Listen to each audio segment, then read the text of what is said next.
in the whole 6010. Focus, fantasy focus.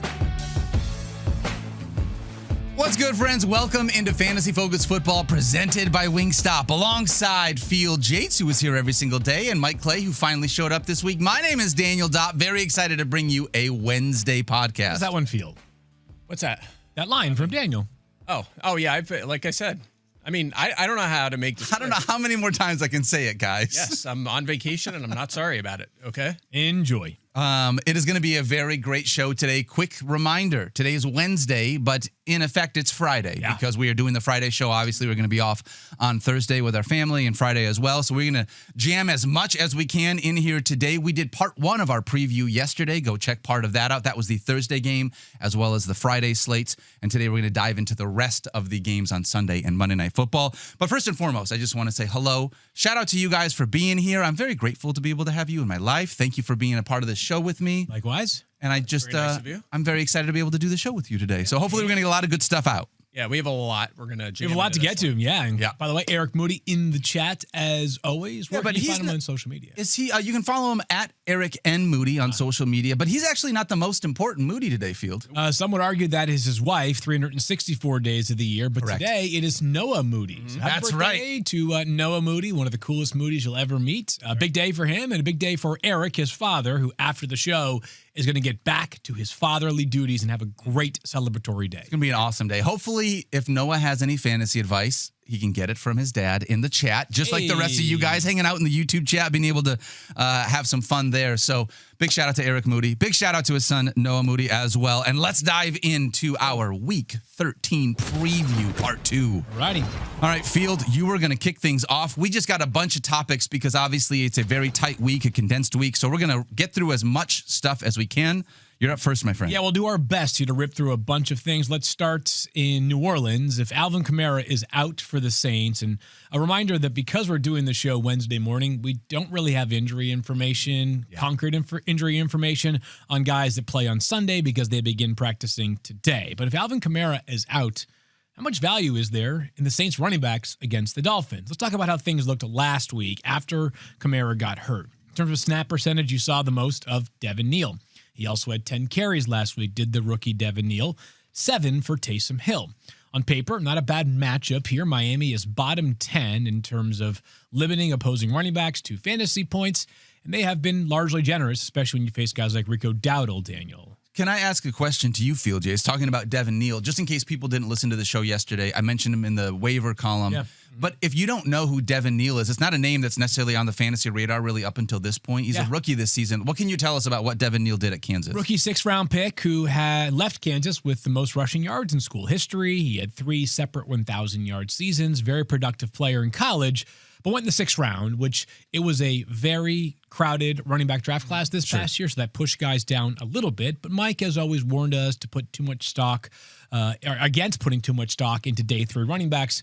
There's a reason they go in day 3 more often than not. So on paper, good matchup. He did play a healthy percentage of the snaps. The 2 limiting factors here are pretty obvious. One, Taysom Hill is going to play, and Taysom Hill might take the goal line work. On top of that, I'm not sure it matters who's playing running back for the Saints, as this team has averaged 3.6 yards per carry this season, 3rd worst in the NFL. And nobody, and I mean nobody, has as few rushing touchdowns this season as the New Orleans Saints. They have 3 through their first 12 weeks of action. So I will have Devin Neal ranked the highest. He will be outside my top 20 for running backs. If you are in a pinch, he can certainly be utilized, but he is not a guy that I'm like super thrilled to be starting this weekend. Yep, 33rd in my rankings. He did have 8 targets in that game. He actually played 58 of 66 snaps after Kamara left that game, but Taysom Hill was mixed in on those plays as well. They were on the field together, a lot of direct snaps to Taysom. I will say this about Hill. Kind of interesting, maybe as an end of bench ad if Kamara misses a little bit of time. I don't think I'm going to start him, though. He hasn't been involved in the passing game this season, only 4 targets. He did have a bunch of carries, although after he had that fumble and intentional grounding, he didn't play a snap after that. So I don't know what they're going to do with him, if he's going to have much of a role on offense. We'll see. He was essentially benched for those final 22 snaps. So we are due for 1 3-touchdown game. Yeah, Taysom Hill sooner rather than later. So let's always have our radar up for that. Keep this in mind if you're thinking about using Neal. Audric Estime was a healthy scratch. He might be active and lead He the will team be. in carries. Yep. He might. Like we Totally don't know possible. for sure. This is one of them wide open backfields that's, again, Alvin Kamara, when he's been featured, hasn't even been good in fantasy this That's year. the part that gives me pause. I wouldn't mess with it. What do you got? First one for me, fellas. I'm wondering if we benched DeAndre Swift after what we saw last week. Getting close. He was not the lead back for the Bears, and I was watching snap counts throughout. This wasn't like Kyle Monangai played all the fourth quarter snaps. It was mixed in early. He was essentially the lead back in this one. Had a 34-26 snap edge over DeAndre Swift. It's the first time this season he has actually outsnapped him. Neither was involved in the passing game, just one combined target. Swift had 1.9 fantasy points the week before when he played a full complement of snaps, just had 9 points. So he's trending the wrong direction. Even Kyle Monangai, though, touchdown in 3 straight games, still under 11 fantasy points in all 3 and 9 of 11 games so far this season. They're playing an Eagles team that's allowed a lot of running back touchdowns this season, but they're still mid-pack because they are a very good defense. So this, to me, is a situation best avoided. Right. I think Swift, I would still give him the edge just because the larger body of work, but I'm nervous about this one. Yeah, becoming sort of like Seattle out there in Chicago. That game, of course, is Friday afternoon. We talked more about that game yesterday. What do you got, Daniel? I am going to talk about whether or not Emeka Egbuka is still a wide receiver 2 with Teddy Bridgewater under center because it has been tough the last little bit, even with Baker Mayfield under center. Tough for 6 games, 5 out of 6. Yes, this Bucks game, this Bucks team and offense just has not been the same. Under 60 yards in 5 of his last 6, 5 or fewer receptions in 5 of his last 6, under 10 fantasy points in all 5 of those games that I just mentioned. He was wide receiver 30 or worse. The exception that he had was a 23.5-point day in which he was wide receiver 4, obviously, because that's just sort of how things work out. The weird thing is he's getting tons of volume, a ton of volume. Since week 7, he's wide receiver 3 in targets per game with over 10 targets per game. But I just feel like this offense is different with Teddy as the starter. I think that we've been ranking him as a wide receiver 2 just because like that's what the expectation was. That's only materialized one time over the last 6 weeks. So at this point, with the way that the offense is playing, regardless of who they play in the matchup, I just think that I'm a little bit lower on Emeka Egbuka going into the fantasy playoffs. A lot of that magic and shine has just worn off. And now that there's questions and concern about Baker Mayfield's shoulder moving forward, there's a lot of panic and question marks. I have gone from Emeka Egbuka being a clear wide receiver 2 to I'm wondering if there are other options that I have at flex with no teams on a bye that I might like more than him because of the matchup in the situation. You've got him as wide receiver 26. I'm at 18. Mike is at 15. I do not want to take anything away from Emeka Egbuka's sensational rookie season. I thought coming into the NFL, I thought this was like the perfect number 2 receiver. He got thrust into and thrived as a wide receiver 1 early in the season. I think Mike Evans definitely helped that too. Mike Evans being on the field changes the geometry of how a defense defends you, right? They're going to not allow you to have big plays down the field, which creates more space underneath. Between the offensive line being a little bit banged up and running back injuries, I mean, you name it, injuries everywhere for Tampa Bay. Emeka has been kind of thrust into this gotta be the guy role, and of late it has not been perfectly suited for him. Yeah, he kind of feels like Tedero McMillan a little bit to me. Where again, another built for that number 1 role. He is. No, let me say that differently. Then I think that he is getting a ton of volume, and it's just not turning into production. It's like another rookie that earlier in the season his volume was turning into production. Right now, it feels like he's getting a lot of volume, kind of like Tedero McMillan does. I just don't think it has become like a big thing. Tet's seen a little bit more recently, but he's still hampered by a quarterback. So I think maybe with Chris Godwin coming back, maybe as he gets healthier, that takes a little bit of pressure off. Maybe the coverage isn't leaning as much toward him. I'm still pretty confident because of the huge target share and because I think once Baker Mayfield is healthy, this offense should bounce back a bit. He's been so good for years. I have a hard time believing that they're just going to stink offensively the rest of the season. Remember, this is a 6-5 team. They're not packing it in. They're still fighting for this division. I think I would push back on you, though, saying like once Baker Mayfield is healthy, that's fine. It's week 13, and I need to win this week. So I think I'm surprised you guys have him as a top 15 wide receiver. We still have Baker in the projection. So I don't know, like, what's our confidence level in Baker playing? I mean, I think he plays.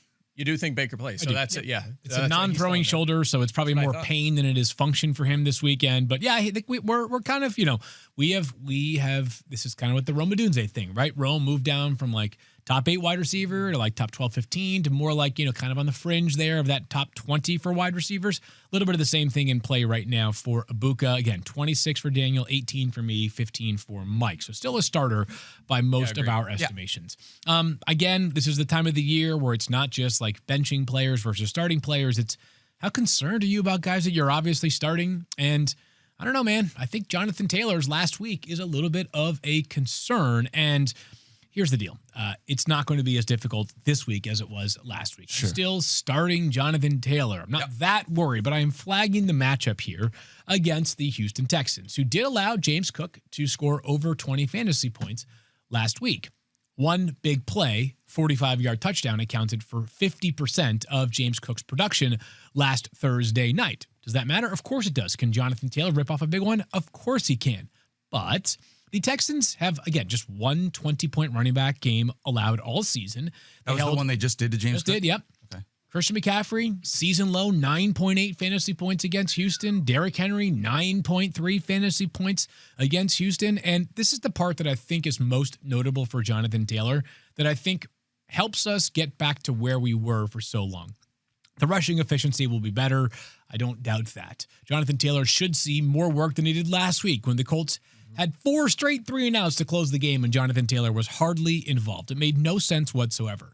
I will just note this.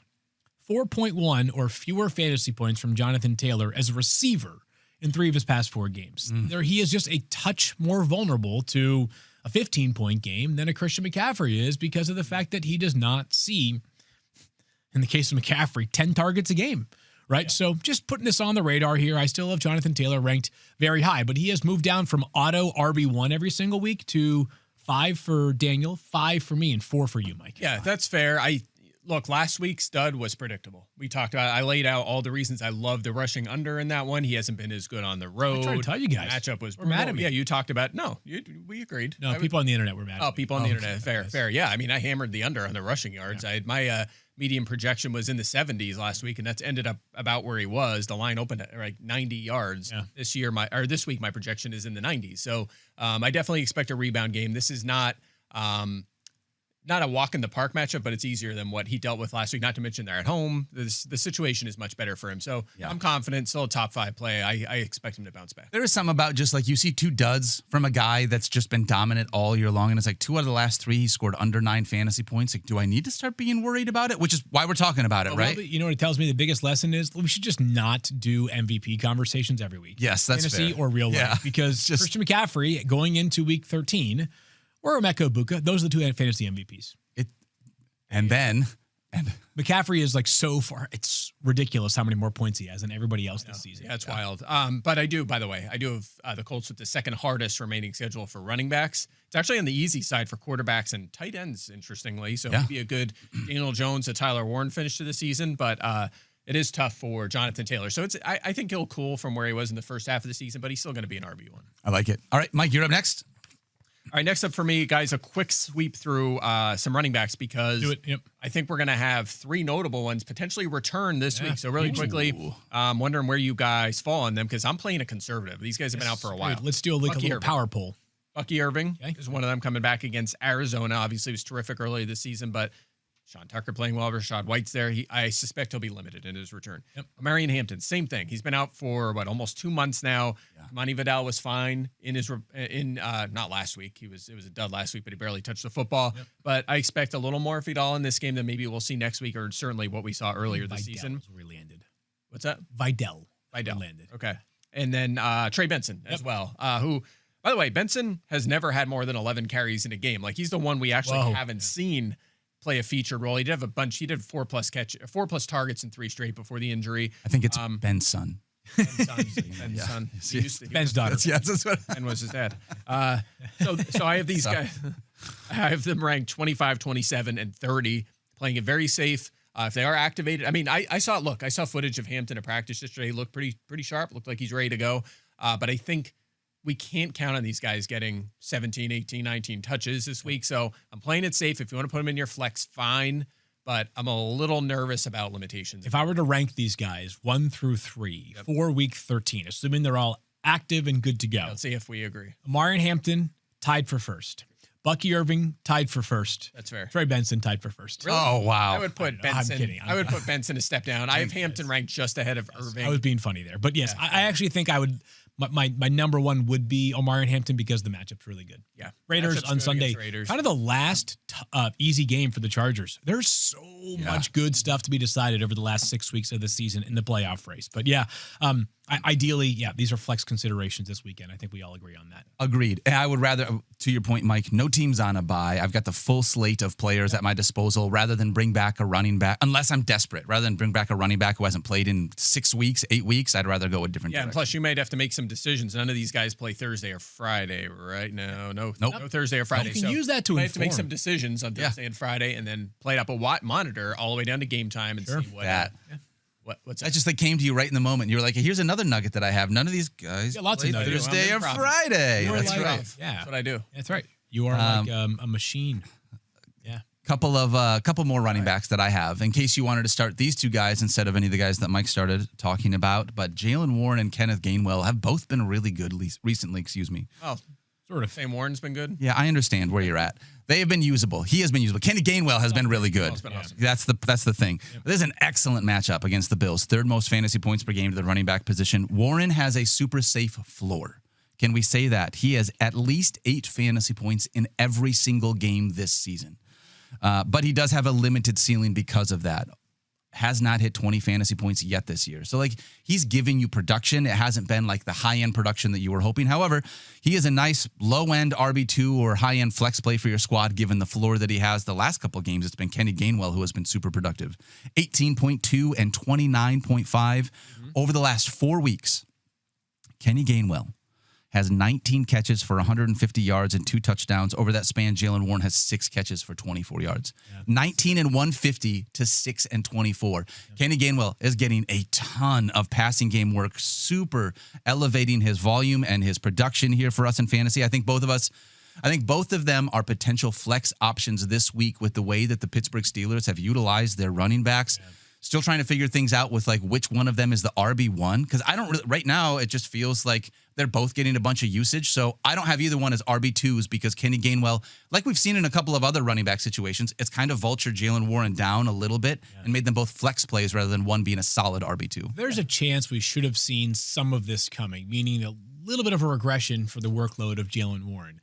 And I'm not talking about the injury he suffered 2 weeks ago because by all accounts he was past that injury going into this game against the Bears last Sunday. It's that for the past 3 seasons, we've all watched Jalen Warren ride shotgun to Najee Harris and be like, this guy always pops whenever he gets the ball. Why doesn't he get the ball more? And it's like maybe because there are certain players, and his stature is not one that you say to yourself is of this caliber, are built for that 250 to 280 carry lifestyle for a full season with 50 or 60 targets as well. He's one of the smaller starting running backs in the NFL. Perhaps the Steelers, who still do have a tie for the lead of the AFC North right now, are saying, we got to be mindful of this guy 13 games into the season, have to be thinking about the next 5 weeks as well. You guys, sorry, go ahead. I was just going to say, I think he's been a little unlucky. Obviously, he got hurt in the Bengals game. Could have came back in. Yeah. They played it safe. That could have been a huge game. Gainwell obviously went off in that one with the huge receiving game. And then he missed another game earlier this season where Gainwell had a huge game. But the snaps were about even last week. So to your point, maybe they are going to try to distribute evenly. I'm still pretty confident there's enough volume in that backfield for Warren to give you RB2 numbers, but he's not in that RB1 conversation right now. But I would not be shocked if he just has a big next month or so. He is in position for it, but the touchdowns haven't been there. It just feels like one of them. He's right there. He's just right there and hasn't been able to get over This week, I've got Kenny Gainwell ranked ahead of Jalen Warren. It's close. So it's been we'll see how that one plays out You this could week. start them both in this matchup. I think they're both flex options. As long as the Steelers play good defense, they can run the football against the Bills. No more running back talk. Let's go to RJ Harvey in Denver, who had one game as a starter before their bye in Week 11. Just a reminder, 61% of the snaps. No surprise, career high for him. He led the team with 11 carries. He had 3 targets. The problem in that game was that Jaleel McLaughlin got the goal-to-go opportunity and cashed in for the only touchdown of that game against the Kansas City Chiefs. He plays the Commanders this weekend, does RJ Harvey, which is a bottom 5 defense in terms of limiting opposing running backs to fantasy points. So how does he rank for you this week? He ranks, we can put a number to it, but it feels kind of like that low-end RB2 range for me with RJ Harvey because I do think we'll see a little bit of Jaleel McLaughlin. We, of course, will see Tyler Bidet on passing, obvious passing situations. And then they throw the ball a lot. They throw the ball a whole lot, especially against this defense. He is RB 17 for me. Yeah, I know he didn't have a great game when we last saw him, but the usage gave me a lot of optimism about this. Usage, 37 snaps to a combined 16 by the other two. They each played 8 snaps. He had 11 carries and 3 targets. The other two combined for 6 carries and 2 targets. So he had the edge over them two combined by far. So I'm pretty optimistic. And as you mentioned, this matchup is outstanding against the Commanders. So I don't know if I ranked him as a lineup lock in the playbook, but I was on the fence about it. It's close. Yep. Yeah, it was a close call. I feel like if I would trust RJ Harvey to not be vultured by a 5'7", 180-pound running back at the goal line more often than not. Too. And maybe it happens. Often. Yeah, that's what I'm saying. Biggest back then. He's the bigger guy. The fact that Jaleel McLaughlin stole it, I guess it was 2 weeks ago because last week was a bye week. Like we were all frustrated by that. I would still expect RJ Harvey to be the goal line guy with his stature. Yeah, I'm optimistic. All right.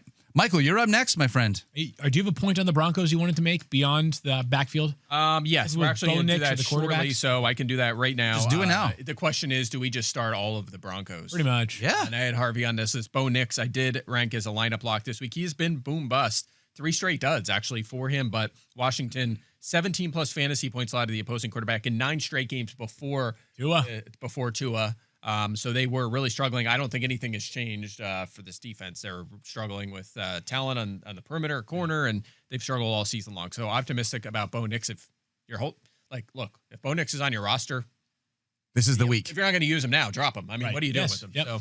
So, Cortland Sutton, Troy Franklin. This is the toss-up. Which way do you go with this one? Not a toss-up. Yeah, it's not a toss-up for It's you? not a toss-up. I still think at some point the tide has to turn back to Sutton. I'm hoping at the bye they make some changes, find ways to get the ball in his hands. This is a good matchup. I don't expect him to be shadowed. He's certainly not going to be shadowed by an impact corner. So I'm hoping that Who's left standing? Sutton Mikey back. Sanders still. That's about it. Still's playing on the boundary now. Yeah. They put Noah Igbinoghene back in the slot. He's been buried all year long. So it's a mess for Washington. But again, they've led the highest yards per catch and yards per target to receivers this season, and that was with Lattimore and Trey Amos healthy for most of the season. So a good spot for Sutton. But I think you could start them both. I think Sutton and Franklin are fine starters. I think because we're in on both Sutton and Franklin, that means that Marvin Mims and Pat Bryant are both going to go off in this matchup. Little Jordan Humphrey finding the end zone. Oh, man. Nothing would surprise me. That would be so frustrating. Oh, boy. I'm going to talk about some wide receivers then, too, guys.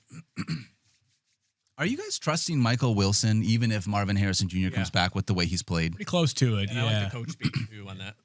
What do you got? I'm ranking both of them as low-end wide receiver 2 or flex options right now with their production. Excuse me. You good? I want to take a look. Yes, I appreciate that. Mountain Dew or water? No, I'm good.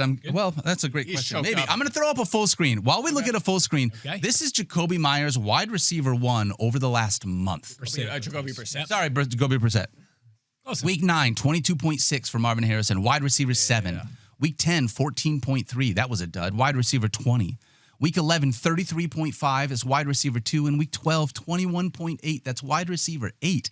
3 of the last 4 weeks, Jacoby Brissett's number 1 wide receiver has been a top 8 wide receiver at the position, and they have always been inside the top 20. Now the question is, you get both of these guys back. And with Michael Wilson, with the way that he has been playing and the idea that Marvin Harrison Jr. looked good before he went down, I feel like we're at a spot where I think both of these guys are startable. I can't put Michael Wilson back in the tube, like emotionally as a fantasy manager, to be like, I'm just going to bench this guy after those 2 monster games. Even with Marvin Harrison Jr. coming back, I've got them both ranked as flex plays. It feels more like I could see these guys having like a 14.8 and 17.6 points. They both kind of eat in this game, and I got them both as flex options. How do you guys see it? We don't know if Marver's going to be back this week. We'll still see. But even if he is, I think I agree with your stance there. I had Michael Wilson as a sleeper prior to last season. Again, never wrong. Just early. In this case, very, very early. And this kind of it dovetails with my next talking point. So I'll use part of my next talking point. Well, can I make one point on this? Real quick. No, I have something on the Cardinals. Oh, okay, go ahead. Yeah. Part of the reason why this is sustainable is over the last 6 games, Jacoby Brissett is averaging 43.5 passing attempts. Right. That's huge. These guys could have an 18% target share and still go off. Like normally we're saying, hey, 25% target share and above, like that's going to be a hard guy to bench. If you have 43.5 passing attempts and someone sees 7 of them, like that's not terrible Not as opposed terrible. to some other offenses that we see around the NFL. So what did you want to add on that? Was it about the volume? Yeah, it's just I agree in starting both guys. Good matchup too.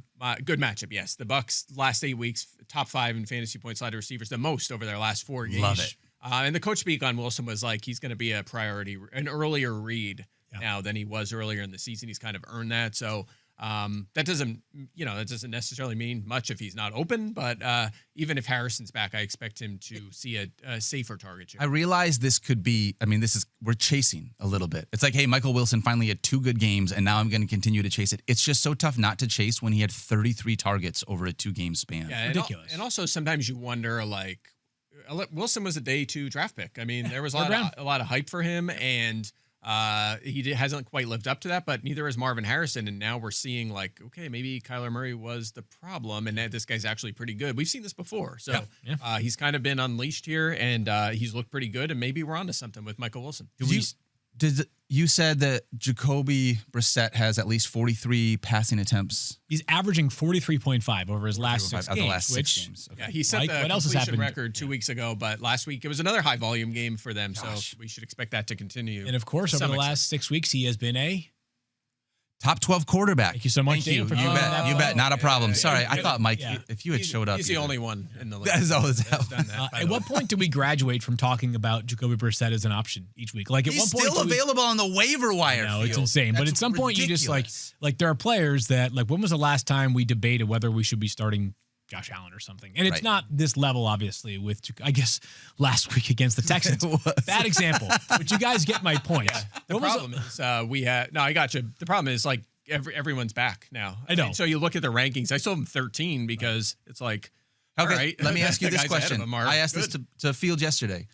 If you have Joe Burrow on your roster and he's coming back for you this week, very first game back, would you rather play Jacoby Brissett, who you've been riding for the last 6 weeks, or Joe Burrow? I do have Burrow just ahead, but it is a close call. It's very close. Cincinnati, we know, is going to throw the ball a ton. Jamar Chase could easily, with no T. Higgins, could have a 200-yard game. Like, yeah, it is a close call. All right, well, we're going to take a question really quick. Go ahead. My next talking point. My talking point was, at what point do we start trusting Jacoby Brissett? To put a couple more numbers. Yeah, let's do it. You guys mentioned 6 straight games as a top 12 finisher at quarterback. Sorry, we took that. I mentioned the insane volume, 43.5 fantasy points in all 6 of those games, and 18.7 fantasy points or more in all of those games. And by the way, the Buccaneers bottom 5 in fantasy points to opposing quarterbacks. Now we cue the YouTube question. There we go. Jacoby Brissett. Question from our YouTube chat. This one comes from Rejects. Burrow or Brissett this week? Clearly Brissett. No, just kidding. No, I think you got to flip a coin on this one. Yeah, it is. I think, honestly, I know Mike would disagree with this statement. I think Daniel and I would agree with me, though. Is a reject is, I think you have to ask yourself this. It's very close. Mm-hmm. There's no, to me, obvious indicator as to why it should be Brissett over Joe Burrow. And with Joe Burrow, he does face a Ravens team that's allowed under 15 fantasy points in 6 straight games to opposing quarterbacks. Yeah. Joe Burrow is coming back from a significant injury. Who knows if, by the way, what if his first scramble, he re-aggravates it? Brock Purdy, how has he looked coming back from these toe injuries on multiple occasions? Not great. So my point is, here's where I'm going to go with, is ask yourself this.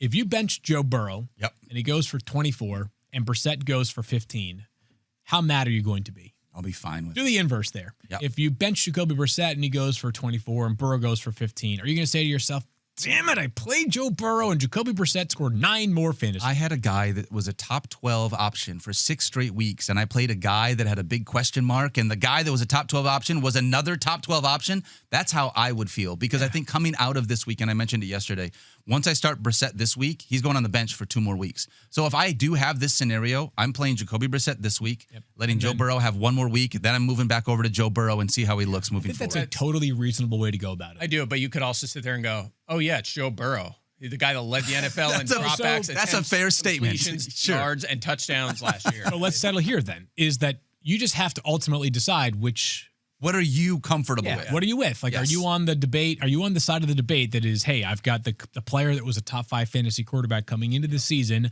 I would hate myself if he goes off. Or are you on the side of, hey, this guy's been red hot and I have concerns about Joe Burrow. Mm-hmm. And if he goes off, great. I have him for the rest of this season. I'll hopefully make a strong push with Joe Burrow. So That's your prerogative. And good matchup for Brissett too, as you said. So. I would love to because it's so back and forth. It's a very spirited conversation right now. I'd love to ask Chat, if you guys had to choose between Joe Burrow and Jacoby Brissett this week in Week 13, who would you rather start? We'll come back at the end of the show. I'm just curious what the poll turns out to be. All right, who's next? You, Mike? Yes. Tyrone Tracy. How about those 2 straight big games? Good game against Detroit last week. It's a tricky one, too, because he's still splitting with Devin Singletary. Jameis Winston was in there. It doesn't feel like he should be having the game that he's having, and that's why he's not ranked super high this week. But 23 touches, 130-plus yards, and 16-plus fantasy points in consecutive games. They've been run-heavy and very high volume during Jameis Winston's 2 starts so far. Jackson Dart comes back. You would expect him to steal potentially a goal line touchdown, maybe some carries in this one. And they're also facing New England. I know New England has not been as dominant against the run the last couple of weeks, but they're still very good against running backs, the fewest yards and touchdowns. Only 3 allowed this season, 2 running backs, the second fewest fantasy points. Then the other, I keep going back and forth. Tracy the last 2 weeks played Detroit and Green Bay. Yeah. So they're very well. Yep. So it's a tricky one. I have him at 22 against this defense, but he's certainly a fine flex option. Okay. I'm going to talk about a flex option as well. I think Jacoby Myers, I just want to make sure that everyone realizes getting more run again in this offense. This last week, 4 for 50 and a touchdown for 15 fantasy points. First 3 games, I said this last week, going to just give you guys the update. First 3 games here with the Jags, played over 40% of the snaps in his first week, just over 60% last week. And then this week in week 12, I guess now we're going to week 13, he played 83.6% of the snaps. The role and the production have increased every single week with him being in this offense. So waiting to see what's going to go on with Brian Thomas Jr. Yeah, I mean, this was a low, high ankle sprain. Which always sounds oxymoronic to me. But, yeah, we don't know if he's going to play this week. You would think this would be week 4 that he misses. They probably would have at least considered IR if they thought it would be this long. We've had Bucky Irving that we didn't plan on lasting this long. We didn't know Joe Mixon was going to last this long. We didn't know Omarion Hampton was going to. Like, we've had a couple of injuries that have come up for us this year for major players that have lingered longer than I thought they would. I don't know if that was a sentence. That's anyways, football. But great matchup this week. Titans have allowed the 6th most fantasy points to wide receivers. If there is no Brian Thomas Jr. especially, I want to take a quick look. Last 4 weeks, wide receivers against the Titans. Week 12, JSN had 37.1. Week 11, Nico had 24.2. Week 9, Quentin Johnston, by the way, they all kind of did some things here, but 15.3 in week 9. That was the bad game. And then week 8, Michael Pittman, 23.8. 3 of the last 4 games over 23.5 fantasy points. Great matchup. If there's no Brian Thomas Jr., I think even though there's no teams on a bye, Jacoby Myers has worked his way into the flex play now that he's a Jacksonville Jaguar. Definitely gets a boost if there is no BTJ on Sunday. No doubt. My next question here is, how are we playing the Chargers pass catchers right now? Oh, man. Chargers come back from the bye. With we had a lot of disdain. similarities on our list of topics for sure, because I wrote about this in the playbook. Yeah, so let's just talk about where things were at with the Chargers in the 4 games prior to their bye last week. I'm going to give you the 4 notable names, and you guys decide which, if any, deserve to be in lineups. Sounds good. Ladd McConkey over the last 4 games, 27 targets. He has the most of any Charger during that span. He also has 2 games over 20 fantasy points and 2 games under 10 fantasy points. He has 1 game with more than 5 catches. So probably Ladd is the one you have the most confidence in. However, the Ladd that we kind of hoped for coming into the season, I don't think is there. That ain't it. Right? Yeah. It's 8 to 10 catches a game. Ladd probably isn't there. He's probably closer to wide receiver 20 than he is wide receiver 10 going into this game. Quentin Johnston, I think we can say for now, put him on ice and just, stash him on your bench if you need to, because he has 2 games out of those last 4 with bagels, 0 fantasy points in 2 of those 4 games. In the other 2 games, he has a total of 9 catches, and he has a high of 53 receiving yards. So Quentin Johnston has kind of become Quentin Johnston, for lack of a better term. It's so weird because his first 4 games were all good. Yeah, he yes, was great. He has 14 plus fantasy points 5 times this year, and 4 of them were the first 4 weeks of the season. It doesn't even feel like he's like a boom option dart throw anymore. Like, I don't feel like I know the ceiling technically is still there, but with what we've seen recently, I feel like there's better dart throws out there more than like Jameson Williams than he is like what he was the first month. Where That's slander at Jameson Williams right now. 90% of the snaps. Still playing a lot.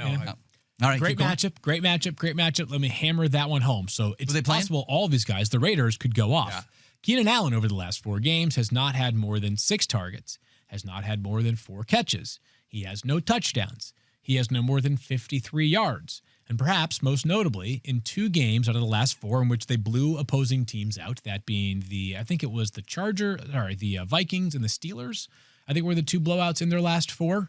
He played 26 and 37% of the snaps. Yeah. He's in there on money situations. Got to have it, or if we're trailing and throwing the football a lot. You guys ask yourself whether the Chargers, who are healthy favorites over at ESPN Bet, are likely to be playing from behind against a Raiders team that cannot throw the football. And my answer is they probably won't be. So I would have Johnston and Allen out of lineups. McConkey is in as a wide receiver too. And last but not least, Oronde Gadsden II, who maybe is the steadiest out of these 4 guys right now. He has 5 or more targets in each of the last 4 games, 5, 5, 6, and 5. So not a ton of upside, but at least there is a steady floor there. Yep. His target share is 17.9% in each of those games or higher. And he's going to be on the field. Like, he is on the field except for when he is hurt. You mentioned Johnston also on the field, like McConkey and Allen especially. But those guys might be off for a couple of specific sets. Oronde Gadsden's pretty much playing every snap for the Chargers, at least when Justin Herbert drops back to pass. Yep. Yeah, he was a higher-end tight end prospect, I feel like, when he kind of busted out, and he's sort of fallen back into he's just like a low-end tight end one. Yeah, exactly. Yeah, Raiders have really struggled against receivers. That's where offensives have attacked, but tight ends have struggled against them. Yeah, they've done a good job against. That's what I'm saying. Tight ends have struggled against the Raiders. Yeah. Tight ends, exactly right. I think you said the Titans. That's where my brain was like, is he talking about the Titans? My brain can't process. But yeah, I've Gadsden 9. So I have him like as a fringe tight end 1 startable. McConkey lineup lock. The other 2 are flyers. I mean, Allen, under 11 points in 7 of his last 8. It's kind of hard to believe. Wow. It doesn't feel like that, but it has been bad for a while. But with this offense, it could be an Allen week. You just don't know. So they are all 3 receivers in a good matchup against the Raiders, all at least flex options. Again, I would put McConkey higher, but it's not like auto bench because they're still involved in this offense. It's all over the map, and at times it's been good, and this is a good matchup. Yeah. I would like to ask you guys as my final topic, who would you rather start this week? Same game, other side of the football. It's either DK Metcalf or Khalis Shakir at the wide receiver position. And I want to talk about what both of these wide receivers in the matchup looks like, because it's an interesting conversation to me. DK had 14.4 fantasy points last week. Let's rejoice. Yay! Congratulations. Finally. And he missed some time with the injury, but we talked about that on FF Now. That was a rare plus matchup for DK Metcalf, and he came through. And by coming through, I just want to quickly look at the box score. This is what DK Metcalf coming through looked like. 5 catches for 22 yards, 2 carries for 12 yards, and a rushing touchdown. Yeah, he scored. But again, he missed. He got 5 catches? Right? He got hurt in that game. Oh, yes. That was a red zone question. Was it really? Yeah, 5 or more catches for DK. So 4th straight game, and obviously you said that he got hurt and we got banged up as a part of that. So, but this is a situation in which we finally started to see it. Unfortunately, because he got hurt, another game under 50 receiving yards. I think that we would have seen him over 50 receiving yards. It kind of feels like we were leaning that direction with 5 catches. Yeah. However, 5 for 22 is still real low. But it's a great matchup against the Bills this week, which you really like. Khalis Shakir, though, last week played the Houston Texans. You know what he did against the Houston Texans? I know, 17 fantasy points. 8 catches, 110 yards, and 17 fantasy points, double-digit fantasy points in 8 of his 11 games this year. 8 of his 11 games. 7+ targets in 4 of his last 5. The Steelers have allowed the most fantasy points to wide receivers this year. I have Khalis Shakir at wide receiver 23 and DK Metcalf as wide receiver 25. I think I'm the only one that has Shakir ahead. I'm curious, though, are both of them flex plays for you guys here in Week 13? Yeah, it's funny, by the way. Shakir, at the beginning of last game, I think he was up to 3 catches for 4 yards at one point. And then he turned it on. They had the 44-yard catch on the all-out blitz by the Texans, and then the hook and ladder. Was that the hook and ladder? Yeah. That was a separate play, actually. That was like the swing pass to Shakir where there was nobody there. So he came on strong down the stretch in that game. I'm fine with that. I think they're both flex options, and I think Shakir, whose quarterback do you trust more? Yeah. Aaron Rodgers expected to be back. We're assuming he's going to be in the Right. Metcalf probably going to draw Christian Benford shadow coverage in this one. He's been better the last couple of weeks. He's slowed down receivers, so that's not ideal for Metcalf. We know he's struggled. He's averaging 9 points per game. Yep. He's been shadowed this season. That's 5-game sample. And then Pittsburgh, by the way, we thought they might have the best corners in the NFL, and they might not have any of them. Darius Slay was benched last week. He was coming off an injury, so maybe he plays more. this week. Joey Porter's been beat up and in and out of the lineup. We'll see if he goes this week. And Jalen Ramsey's playing safety now. So they have made a big shakeup to that trio. Big shift. And maybe they should have because they're, again, they've allowed the most fantasy points to receivers. As a part of this Bills wide receiving core, have you guys heard any updates at all on the Keon Coleman situation and what's going to... I would expect him to be inactive until further notice. It's Gabe Davis. Cook's there now, and he's on the active. I saw it, yeah. So I wonder if Tyrell Shavers. Gabe Davis is even promoted this week because they have so many receivers. Like you don't want to be carrying around 8 receivers. So Shavers plays so much on special teams. He'll be active. Yeah, he'll do Anyways. All right. You got a couple more, right? Couple more points? 2 more. Minnesota offense. JJ McCarthy. Pass. I think it's the same. Unsubscribe. I don't think he's going to play in this one, but Max Brosmer, undrafted rookie, may step in. I'm not sure. It'd be hard to be worse than McCarthy, McCarthy's been really aggressive, highest average depth to throw in the NFL, but his catch rate's the lowest, efficiency across the board terrible. Brosmer can't be much worse than that, and it's already a disaster. Justin Jefferson, under 11.5 fantasy points in 3 straight, despite, guys, he has a career high target share this season. Is he really? Career high target share, and it's still been so bad because of the quarterback play. Jordan Addison, auto bench. You can almost cut him if you want. 10 or fewer fantasy points in 4 straight. Zero last week. Yeah. TJ Hawkinson, since JJ McCarthy came back, 6.2 fantasy points per game. It's been rough. He's not even a top 25 tight end in our rankings this week. It's unreal. And you're playing Seattle, who is outstanding defensively. Good luck, Max Brosmer. I don't feel good starting Jefferson. I'm still going to do it because even if we downgrade him a ton, you're still probably like wide receiver 25 or something. With you. I think you have to start him. No one else. No, I mean, they're going to run the ball. The last 2 weeks, they went really run heavy. I think they're going to try to run, so maybe Aaron Jones can hang on. A lot of targets for him, too. I want to push you on that. Like, I also have him ranked up there as I don't think you have to start Justin Jefferson. I'm not saying, what's your situation? I got one. I got one for you. You ready? If you're in a good spot, you can get away with it. Gut call. Ready? Gut call right here, right now. And if you guys hate this, let me know. Justin Jefferson. Hate it. Thank you. You're welcome. Or Michael Wilson. I'm going to go Jefferson unless Harrison's out. If Harrison's out, I'll go Wilson. Okay. Let's leave it there. If Harrison is out, who you play? I would go with Michael Wilson for Guys, sure. what kind of game is this? Yes. We spend hours upon hours throughout the offseason thinking about things. And then we spend hours upon hours during the season doing our best to compartmentalize. Yes, it is. But man alive, if I had told you you're benching Justin Jefferson in favor of Michael Wilson. My God. I guess this goes to answer the question when I say, I could throw passes to Justin Jefferson and he'd still do it. We're not at a point. You have a pretty good arm. I appreciate that. Thank you for that. That's going to be an interesting one to watch. We'll see what Justin Jefferson, this could be a disaster. I was going to say, it's already been a disaster. If he duds and gets another, you said 4 straight games under 3 out of 4, under 11 and a half. Under 11, I think 11 and a half. Under 11 and a half and 3 straight. If he does that again this week, heading into the fantasy playoffs, even though we've talked about how good the matchup is for JJ McCarthy, it's going to be really tough for me. We'll have some conversations about how you can feel trusting Justin Jefferson as a starting wide receiver in a win-or-go-home matchup. Yeah, we'll see. Hopefully, please, Max Brosmer, please be just good somehow. He was nasty asking a lot in New Hampshire of an undrafted rookie. It's asking a lot, but let's hope. Channel your inner Nick Mullins. CJ Carson Wentz. That's fine. Yes, exactly. All those things. Yeah. Just get the ball in their hands. That's all we're asking. All right, you got one more, Mike. Yeah, the only other one was we already talked about it. Joe Burrow coming back from the injury. And this one, I know we debated Brissett. I was on the Burrow side. I can be convinced either way. It's close. I'm a little worried about how much Burrow may run in this game, which could limit his upside. But again, you're playing Baltimore that's been really good against quarterbacks, but it is Joe Burrow. At the end of the day, we know they're going to throw the ball a ton. This is a pass-heavy offense. And if you're going to get, as projected, 39 pass attempts from Joe Burrow, it's a hard guy to bench. So I'm fine starting him. But he's at 11 for me. So he's a fringe starter. Fringe guy, not a lineup lock. Jamar Chase back, by the way. No T. Higgins this weekend, but Jamar Chase is back, which, by the way, whenever T. Higgins is out, my first instinct is always Mike Gesicki time, baby. Yeah, last year he was He's awesome. been playing great without him. Awesome without him last year. Last year, yes. Last year. Yep. Let's take a look at the poll that we had. Okay. We threw it at our chat. Who would you rather play, Jacoby Brissett or Joe Burrow? That helps nothing. Look at 51% says Jacoby Brissett, 49% says Joe Burrow. I was going to predict 54% Brissett. This is okay. So I don't want to.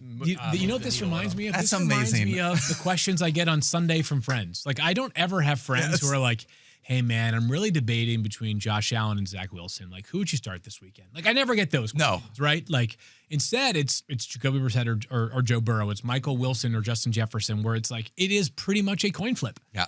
It's not great. So if you feel like asking me between, Patrick Mahomes or Peyton Manning this weekend, by all means do it. Do you feel strongly enough to do a board bet, Mike Clay? Probably not. No. All right. Absolutely not. Fine. Okay. You don't like fun. Mike doesn't like fun, so we won't do it. I always say yes, but not this time. Not this time. All right. That's going to do it for our preview. We got a couple more things here. Long shots first. We have a couple things. We got to do our Thursday and Friday activities. So here's the Raheim Sanders Monopoly Fund. I want to give a shout out. We hit 2 players this week. Yeah, we did. And we got some people on social tailed us. So That's they were amazing. I don't know why you wouldn't be tailing every week. Yeah. At this point, You put $2 on every player every week, you would be up so much this season. So our producers had Colby Parkinson, the tight end for the Rams, got into the end zone. Shout out to them. And then Mike, you benefited by having Mitchell Tinsley get in the end zone after T. Higgins went down with a concussion, unfortunately. By the way, he did. See who we routed up on that one too? No, who was it? Christian Gonzalez. Oh yeah, he Top was 3 corner in the league. Yeah, he did score that touchdown late, but he was playing the whole game. He was involved. He played like 40 snaps or whatever it was. So he was a big part of that offense as expected and came through. Incredible. Yeah. How about that? 2 wins on the week. That means you only get half the money because the producers take half the money as well, which sucks for you. Well, you should care if you're trying to catch field. I'm just here for the people. Oh, is that what it is? Raheim Sanders is on Cameo, by the way. Like maybe next year, our lead-in will just be Raheim saying, "Welcome in the Raheim Sanders Monopoly Fund." That You would be incredible. No, we got to make that happen. All right. Well, we got a bunch more players to be able to choose from. We a bunch more. Yeah, I mean, is anybody 0.1% or lower? So at this point, lots. It's going to be tough. I think all this money comes out and it gets divvied up. I will. Any producers? I'll divvy it up for you guys. Mike, why don't you give me the player that you're going to do this week? By the way, Daniel, guys, still hoping for our first hit? Yeah, we're really working on it, guys. Come on, man. The guy I'm going with is 0% rostered. Nice. He was my second choice last week. I didn't go with him, but I'm going with him this week because he did play a ton last week. He ran 38 routes for the New Orleans Saints. It's Mason Tipton. Ooh, thought about that. They draw Miami. He did have 4 targets and a carry last week, but he has never scored a touchdown in his career. Wow. So we'll see if he can get it done. That is your cash. Mason Tipton is one of Yale's finest, right? There you go. I like that. Next up for me here is a player that might need Marvin Harrison Jr. to be out again to matter. But Xavier Weaver, the wide receiver from the Arizona Cardinals. You said Xavier Worthy. Worthy's been dropped in a lot of leagues. Xavier Weaver also rostered in 0.0%. I like it. He has back-to-back games with 3 targets. And we mentioned Jacoby Brissett is throwing the ball all over the yard. So give me Xavier Weaver. Love that. I'm going to go with the guy that has been chosen before and is getting a ton of run in his offense, but is still only rostered in 0.1% of leagues. I know where you're going. And it is Greg Dulcich. Nice. Wow, he's still. Yes. Wow, he's projected as a fringe top 25. He's got a projection of like 7.1 points, and he's rostered in 0.1% of leagues. Darren Waller could be activated this week. So that's Waller was the risk you're taking. So return to practice. I am not worried about that. So we'll see how that one goes. Well, hopefully we get a couple more here. Yeah. Shout out. I do not have our producer's pick. Our producers will give me the pick as we go through, but obviously it's a Wednesday. Pick by Sunday night. Once we know how things work out. Exactly. Let's spin the wheel of our Week 12 punishments. Let's throw up what our rosters looked like last week for our starts of the week while we get things around here. I had one good pick. Caleb Williams last week came up huge for me. Shout out Hunter Henry. Oh, yeah. Good job. Yeah, good call. Picking on them Bengals. Yep, when in doubt, pick on the Bengals. Mark Andrews draws the you know Bengals. who you had last week by any chance? I had Caleb Williams. I remember that. My wild card was Stephon Diggs, Kenneth Walker III, and Jawan Johnson. No, I mean, picking the absolute wrong wild card was the undoing for me. So, Mike, who'd you have? 49.36 fantasy points. I had Jacoby Brissett put up 18. Ricky Pearsall had a dud. I've been disappointed in that one. But Ken Walker, 13. That's solid. And again, the wild card won it for me. 24.5 from Hunter Henry. Nice job. I had Sam Darnold, 17.6. Darnell Mooney, that one paid off. Yeah, good one. And by paid off, I mean don't ever do it again because he had 3 targets and found the end zone. But that's all that matters, guys. Yep. Chase Brown at 15 and then Jawan Johnson 10.6. I technically won this week, 59.6. Fields, you're in last, so let's go ahead and spin the wheel, my friend. Oh, baby.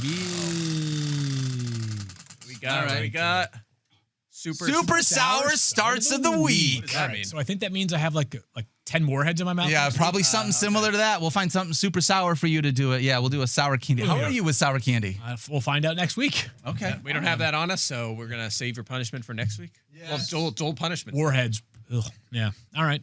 All right. Well, we'll figure out what that one's going to be. We'll have some get fun with it. sour and like spicy or something, or a sour and an ice bath. You have to do your picks with sour. Stop. That would be Great. so Yeah. Hope you lose I again. lose next week. Yeah. This That week would I be should so good. Does a find sour out beer soon. count as a sour? Are you able to just have one of I- those?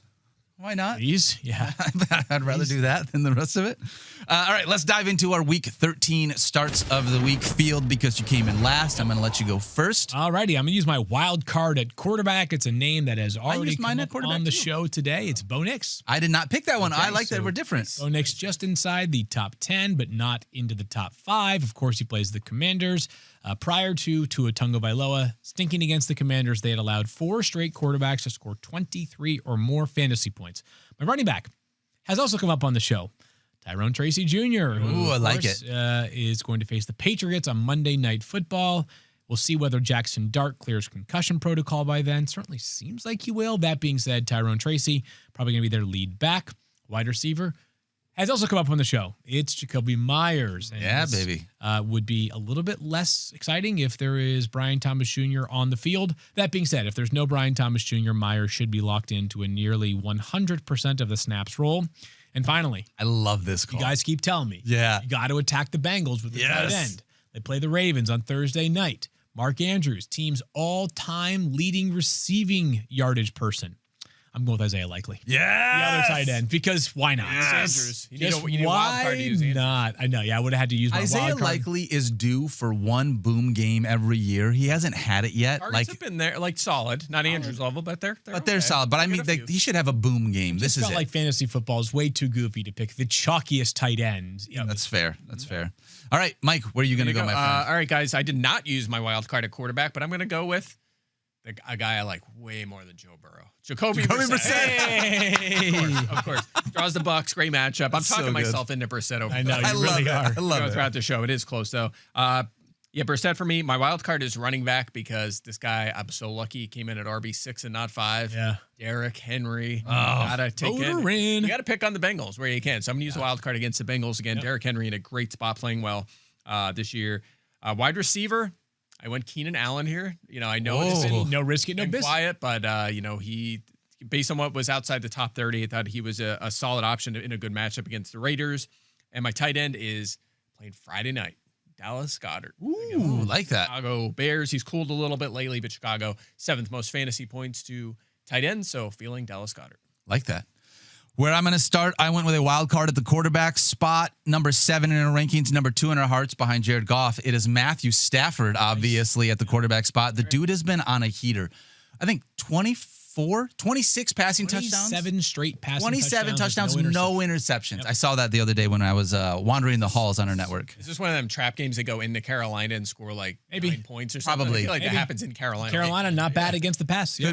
Could be, but I am going to continue to trust Matthew Stafford with the 2 guys that he's got a good relationship with. That is my wild card at the running back spot. I'm going with the guy I talked about, Kenny Gainwell, who has been really good each of the last 2 weeks. Thought about him. Running back 22, great matchup against the Bills. Obviously, it's a 2 running back system, but I'm going to lean on that receiving game usage that he's been getting. At wide receiver, I'm going back to the well because after a dud, you know they're going to get things back on track. Jamison Williams Just can't on quit him. Thursday. I can't quit him. I don't blame you. He's been really outside of the zeros, which is a major problem. You don't love saying that sentence. Don't worry, Daniel. This reminds me of when He's I play been good. golf and I say, if you only count my pars, I shot even par today. Thank you, Field. If you That's don't count it. my bogeys, By yeah. the way, he was shadowed by Cordell Flott last week, who was the third man up before. I mean, he's been good as the 2 for the Giants, but generally doesn't shadow. But he shadowed him in that game and did a nice job. Well Well done Speedy by Cordell. Cordell Flott. Yeah. Shout out to him. At the tight end position, someone else that we talked about very briefly, it is going to be Oronde Gadsden. I just love the matchup against the Raiders. I know he's a tight end, but like he's just a pass catcher. Raiders are just not good against pass catchers. Okay, so we've got all of our starts of the week this week, and we have, I'm sure we can get to some mailbag time, but can we potentially hijack this and Yes, do a please, mini draft Field. instead? Mini draft. Mini draft. We're going to draft Thanksgiving foods. What do you guys all right, think? Let's go. Yeah, Want to do this? Gimme. Yep. Yeah or nay? Okay. We're going to go around the clock here. We're going to start, and I flip the coin, and Mike, you go first. All right. Daniel goes second. I go third. You have to Right. draft I our have to go- Thanksgiving food. So I was just having this conversation with my daughter like last night, and I the way I worded it made her laugh so much. But I was like, my favorite food to stick my fork in. She was Okay. like, "What, like the texture or something? Like, what are you talking about?" But I just meant, like you get that, like, which one are you It's most the excited to take anticipation. a spoonful of? Mine is stuffing. Stuffing. The clear and obvious number one. It's so far above everybody else. Stuffing? Yeah, you agree? The best. Thank you. Yes, I Wow. love it. So You don't much. like stuffing the best out of all Thanksgiving options? That's I my don't favorite. like it the best out of all Thanksgiving options. I do like it. Well, the good news is It is we have ranked. the second pick, and you can take whatever you like best. It is handmade mashed potatoes and gravy. If there's not some lumps in it, there's got to be a little bit of lumpiness. I think that's a part of a classic mashed potato dish. Okay, so a lot of options here. Yeah, I say lumpy mashed potatoes. Yeah, That's a little well. That's interesting. I what know else what do you you mean. call them? Yeah. I know what you mean. That's good. A lot of options here. I feel like, the Cranberry clear-cut- sauce? we'll Not a cranberry talk guy. about Cranberry All right. later. My brother makes an incredible deep fried turkey. I'm not a huge fan of just like regular. It's solid, but it's not gonna like knock my socks off. sure. It's important to the meal. It's versatile. I'm gonna go with mac and cheese. Gotta do it right Oh. though on so Thanksgiving. would you throw us the curveball with the turkey? You just went to the. I just wanted to say, I want to give turkey some respect, but I'm Okay, we'll in get on there. mac and cheese. I like mac and cheese that has some texture on the top to it. Okay. Like it's been baked with something on the top. Like layer. it's almost like a brown, it's been like crisped or I something. don't do mac and cheese for Thanksgiving. Damian Woody, I know, is a I like big it. mac and cheese for Thanksgiving guy. We've talked about that as well. Okay, So so that's number 3. What's next here? Yeah. Are we going? yeah, we'll do Desserts one more. count, Let's do yeah. one more. We're going all the way Desserts around. We're going. Yeah. Yeah, why not? We Straight, can get not 10 snake. picks, What is this? yeah. A fantasy football show? We're Yeah. going, Oh, do you want to go All again? now? fantasy I will everything, go, Mike. We got it. Look, it's so like turkey's so obvious. Turkey, that's fine. I'm gonna go. I'll go turkey with gravy. I feel like, look, let's be real. Like turkey generally is a little dry. Yeah. That's okay. But you put some gravy on there, it's amazing. I love Yes, it. I agreed. love Yes. it. So turkey with. I with agree. gravy. Are you doing a turkey this year? Yes. Are you gonna spatchcock your turkey or? I don't think we're gonna spatchcock the turkey, but we spatchcock chickens all the time. Okay, Was got that it. FF Now Spatchcock back chicken in the is- day? I think Who did something. that? Yeah, there was something there. I don't There's a remember what it callback was. to at some point. Yeah, because you had never heard of that or something. I had no idea what word you guys had I just said. still don't know what it means. Me We either. make Meg and I make, and the girls make spatchcock chickens, and we make like different types of potato recipes all the time. We try different things, and they're like almost always home runs. Anything with potatoes. I will just say for the turkey, I'm a dark meat guy, so Yes. that's the part of the turkey that I'm a fan of. Yes, I agree on that. Yep. Yeah.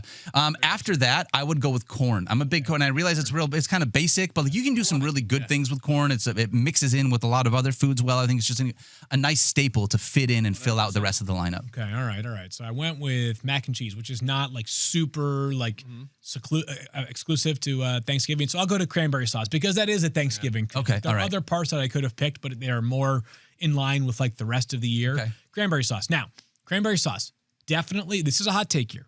I prefer like homemade cranberry sauce, like the kind that you put on the stove and however you want to make it, right? Yep. I will tolerate canned cranberry sauce. Can you tell the difference? If someone came up and gave it to you, you're the like, oh, texture, that's it's entirely different. texture you can just I see. will tolerate it. I prefer the homemade, but I will tolerate canned cranberry sauce. Okay. Some people think it's absolutely nasty. I don't think it's nasty. I just prefer homemade. Okay. I'm not a big fan. That's not something But there are two things that we missed that I have to mention. Okay. Good butter roll. Oh, butter Vikings rolls are Hawaiian, Like huge. butter roll. No desserts. Yes. Need that. Yeah. And that's where I was going next. Pumpkin pie. That's the last thing I need.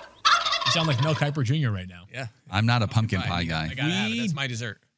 We did a blind rankings of Thanksgiving foods on First Draft, which drops in an hour in video form. It was the first time that Mel has ever done a blind rankings before. And safe to say, like, he's the most incredible human of all time because it did not make any sense to him. Of course. Of course. We got down to the last thing and he was like, "Where's my gravy?" He was like, "I want gravy." We're like, "That's not how it works, Mel." He's like, "Well, can't do gravy's that. number one." He's like, but you can't have gravy. He goes, "No, I'm putting gravy number one and everything else is moving down." And we're like, "You know what, Mel? Draft integrity doesn't matter when Mel's a part of it. Just let him have No, what he I was wants. like, Mel, what's going to happen is we're going to get to the start of the draft next year, and Julian Sayin, the quarterback from Ohio State, who's not eligible, would be probably the number one pick if he came out. He's like, I want Julian. Mel's going to go, here we go, Cleveland Browns take That's it. Julian Sayin. I'm doing this in Doesn't work fantasy that next way. year. If Yeah. I get like pick 11, I'm just gonna Yeah. be like, I want Christian McCaffrey. Yeah, there you go. Like Sounds he's already great. got. No, that's what I want. Oh, man. Let's do it. All right. Let's dive into a couple of questions really quickly before we get out of here and let you guys get on to better things with the weekend. God, that's a lot of yeah. names. Sorry. Ty Selves wants to know, okay, start three. Roma Dunze, J-Mo, Kenny Gainwell, Justin Jefferson, DK Metcalf, Michael Wilson. Oh dear Lord. Okay, so hold on. Roma Just what's the Dunze. guys are your I'm going to definite need that. I feel bad. Sorry about our production crew. I'm going to need that back up on the screen. J-Mo. Yep. Jefferson, Adunze. Metcalf and Michael Wilson. Or do we want to approach this as though Marvin Harrison Jr. is playing or not playing? Let's say he's playing just to make it easier. I think I go Metcalf. If he's not, I go Wilson. Meaning you go Metcalf plus Adunze and I'm locking in Jefferson and Adunze. Okay, Jefferson, Adunze, and you can make this pivot on Sunday. If Marvin Harrison Jr. plays, you play Metcalf. If not, you play Michael That's Wilson. my thought. Yeah. Okay, I'd agree there. Yeah. I'm fine with that. I can get behind that. All right, next question that we have. This one comes from Random Thought 2, starting Javonte and Breece at running back, Puka and Ted at wide receiver, and Michael Wilson at flex. If Bucky Irving does roll, should I make any changes to the lineup? I'd give it a week. Yeah, I want to see this because the Bucs have also been very clear. Like when we get Bucky back, he might be a part-time player at the very beginning of his return. Yeah, Yeah, I agree with you that. You could say, hey, he's so good. He was his first month of the season. He was outstanding. He was like fifth in fantasy points per game, 6, something like that.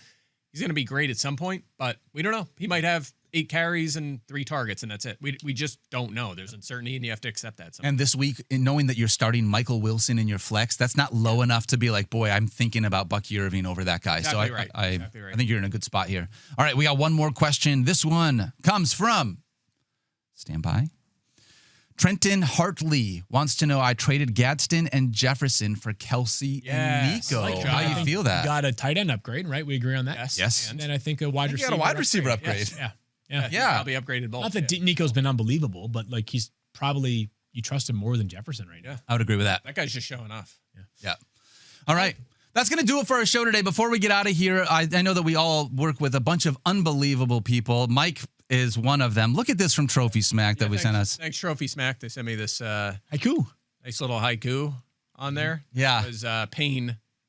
So this is great. So thank you. So we can put that up somewhere in the studio or on a refrigerator or something like that. Does that sound Give me right? the freedom to add pain right here. That's so good. Yeah, you can sign it, hand sign it. Here. Oh yeah, Freaking love that. So shout out to Trophy. Shout out to Trophy Smack. Absolutely. Very thankful for Merchandise them. coming in. We got this. We got your shirt. That's We're right. building a brand, folks. We're doing some good things here. And we want to give a shout out to everybody that works on this show. All of our producers, Tyler, Christina, Dave, Quentin, Zach, everybody. We have a ton of directors that we get to work with. Brandy and Brian and Dan and a bunch of people across the board. Earl. Yep. There's so many that... Honestly, and there's so many people that work on the show that are just behind the scenes that we don't get a chance to see on a daily basis. Without them, we would not be able to do this and have a show available to you guys. So we are very grateful for the village that helps put on Fantasy Focus here. And without them, this would not be able to be a show. So thank you to all of you guys Amen to that. and make this happen. Happy Thanksgiving, everybody. Enjoy that football. Today's show is presented by Wingstop. Don't forget to love each other. Be kind to yourself. You deserve it. Have fun with your family. You know what? If you need a time, go ahead and just break away. Thanksgiving can be a stressful time. Maybe it can be a really awesome time. It's okay to just take a minute to yourself, by the way. Don't worry about that. And have fun watching Thursday football and Friday football and Sunday football and Monday football this week. We'll see you on Fantasy Football Now on Sunday morning. You're in the 06